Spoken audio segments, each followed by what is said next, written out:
in the decision taken by leaders moving forward. As you would recall in my statement, I had mentioned that a certain number of recommendations had been accepted, 1/3, and certain had been accepted to move forward in HIV/AIDS, and the entire gamut of concern that is connected with it is very much part of that. Can I? Two more questions, and then... Okay, so I'll take the lady just here. Thank you. Yes, you. My name is Priscilla. I work for The Hindu. I'd just like to ask about, you mentioned that some programs would be maybe retired because of their lack of significance or for various reasons. And yesterday, the EPG's statement seemed to indicate that some of these programs would also be retired and the funding would instead be provided for some of the recommendations that the EPG made, including the post of commissioner. And so one thing is, I want to know which are these programs you are considering retiring? That's just a factual question. As well as to the President of Tanzania, the President of Maldives, or the Prime Minister of Samoa. Is there any feeling or any worry or concern that the Commonwealth is changing its focus, that the increased attention given to governance and human rights issues in this CHOGM have led to a diminishing focus on development and poverty eradication schemes, which the Commonwealth was known for earlier? Is there any such feeling? As well as what are the exact programs which are being considered for retirement? Okay, I'll address the question about the programs and then invite any of my fellow leaders to make a comment on the development questions that you raise. What leaders have said through the process of dealing with the Eminent Persons Group report is that there are a number of financial matters raised. The Commonwealth Secretary-General has been tasked to address those, to provide very clear financial advice. Obviously, the Eminent Persons Group have said about the Commonwealth that it's important that we concentrate on the areas where we can add the most value. We are in a world where there is work undertaken by UN agencies and by other multilateral agencies. It is best and most effective for us not to necessarily duplicate that work, but to find the areas where the Commonwealth can add the most value. And so the Commonwealth Secretary-General will lead a process to do that. And in the course of doing that, there may be some reallocation of resources. So there is not an identified list of programs at this point, but there is an intention to do that. I'll ask the Commonwealth Secretary-General for a comment on that, and then we'll ask the panel of leaders for the broader issue. There's one very important dimension of your question which I'd just like to point out. The biggest vehicle today for transmitting the concerns and priorities of small states and vulnerable states and the rest of the world to the larger economies of the world is the Group of 20 formation. 90% of the world's GDP is inside this group. 90% of the world's countries are outside this group. The bridging function in order to achieve this is being performed by the Commonwealth in partnership with the Francophonie. It's a very formidable representative group of the developing countries of the world.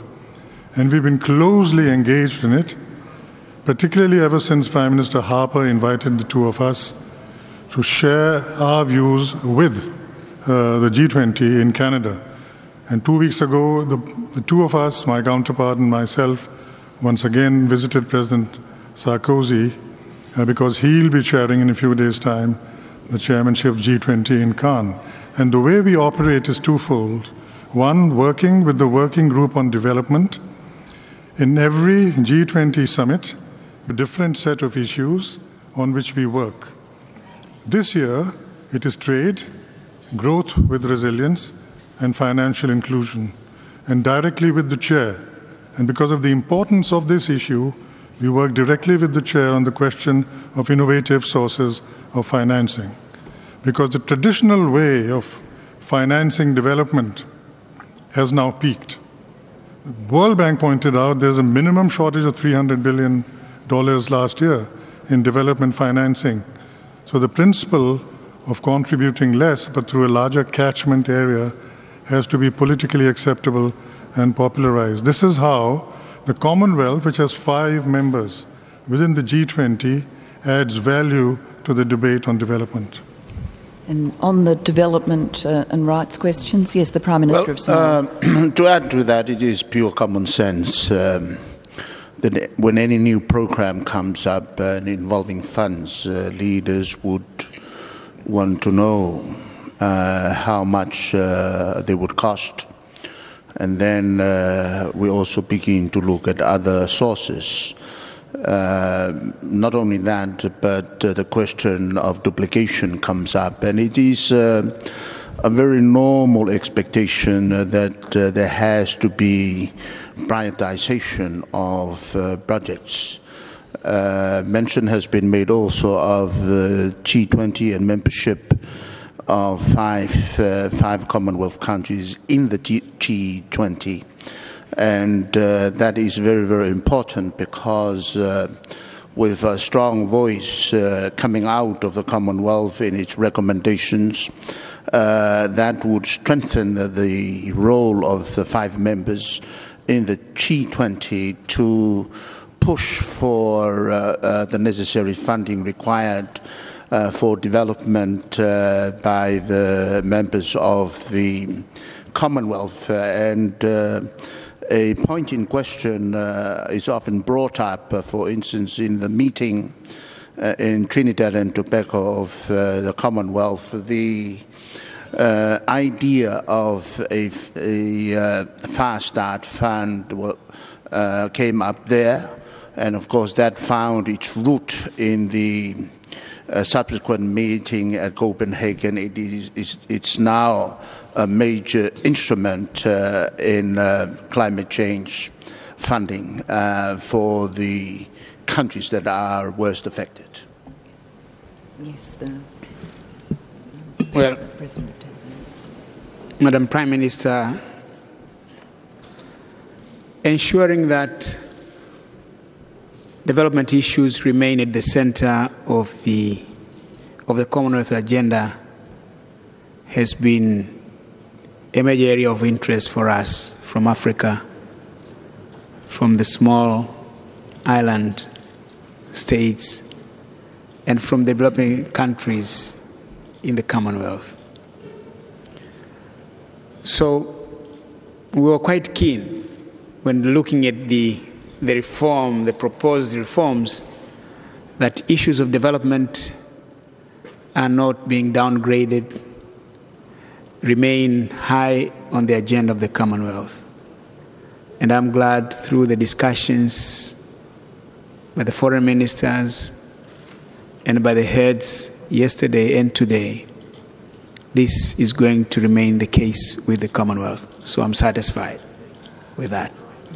Ma'am, if I may add, Madam, you were saying that we were preoccupied with human rights issues and not development. In my mind, they are the same thing. Good governance and human rights always leads to development. Most of our countries now have been independent for a good half a century, and we can't. The Maldives doesn't have a hang-up with colonialism and point fingers at others and say, our problems are because of someone else. We are rich in resources, and we should be able to come up with a better life for our people. Very often, this doesn't happen because of governance issues, not because of resource allocations. So in my mind, as the Prime Minister of Singapore very eloquently pointed out, we have to be able to fend for ourselves. We have to balance our books. We have to be responsible in our fiscal legislations. And we must be able to give a better life to our people with what we have. Africa, Asia, we have the vast majority of the world resources. And as I keep saying, we've been independent for the better half of the last century as well. So in my mind, we have to address human rights and good governance issues if we are to address development issues. Thank you. We'll take one last question from the lady just here. Thank you. Thank you, Madam Chair. Maria Sultan from South Asian Strategic Stability Institute, Pakistan. My question is to the Secretary General. It's heartening to see that we value our experienced older generation, but as we know, that most of the dot-com revolutions and dot-com millionaires are of the youth. So I was just wondering if you could highlight the kind of programs which have been taken under your leadership to empower the youth to deal with the latest changing industry requirements, which may be linked to, say, IT, may be linked to different forms. Is there any kind of an attempt within the Commonwealth to look into all these youth-centered industry? Well, that sounds almost like a question planted by me. You've given me an opportunity to talk about, what I've been able to do, but let me just point out some of the things with which I've been associated, which the heads have agreed we should do. One of them is the creation of a network of election commissions so that a Commonwealth gold standard arises, and the credibility of elections in democratic countries is the pivot on which every other form of advancement rests. This has been launched and is well on its way. The second one is the opening of small states office in Geneva, because our small states suffer by underrepresentation and capacity shortages, particularly in multilateral environments which are very challenging. And this has been opened in Geneva, and it will have experts, for instance, in the area of trade and in human rights. A third initiative which was launched here was something called Commonwealth Connect, which is an internet gateway which is going to connect at all levels, all the points in Commonwealth, which will gain from a knowledge of best practice as well as interactiveness and create a new paradigm for partnership. It's a very ambitious project, and all the technology involved in it has come from Commonwealth states, which is India and Canada, to which countries I am particularly grateful, and also UK and Australia. For the young people, there's a series of initiatives which have been taken, and I mentioned just one of them, and going forward, there's going to be many more, because of the fact that we're getting a younger Commonwealth all the time. I think we need to mainstream and embed the work of our young people everywhere, whether it's political leadership or it's electoral observation or the economic life of a country or any other. And these are being advanced as well. Similarly, for women, we are concentrating on those areas where we can make a difference. For instance, legislative drafting, gender-sensitive budgeting. We are the only organization where the finance ministers have met to discuss gender-sensitive budgeting.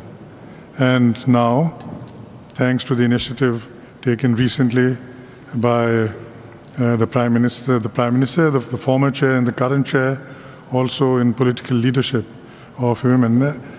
This can become a very long press conference if I itemize them, but I can assure you that in all the 3 Ds of the Commonwealth, which is democracy, which is good governance, so on, and development, and in diversity, we are making advancements which add global value in all of these 3 fields.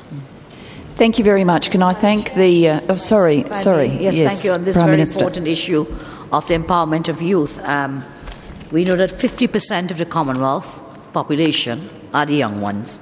And so the heads at this meeting, in addition to the work being done by Secretary General at this CHOGM, we agreed to provide a greater voice and a more effective role for youth in the Commonwealth by directing the Commonwealth Secretariat to undertake an assessment of the Commonwealth's progress on the Plan of Action for Youth Empowerment to be submitted with recommendations to heads through the Commonwealth Youth Ministers meeting to take place next year, 2012, on steps which we need to take to improve youth engagement and empowerment. So in addition to the work being done by the Secretariat, the heads did reaffirm our commitment to empowering the youth and for particular items and strategies and mechanisms to be undertaken to further that agenda.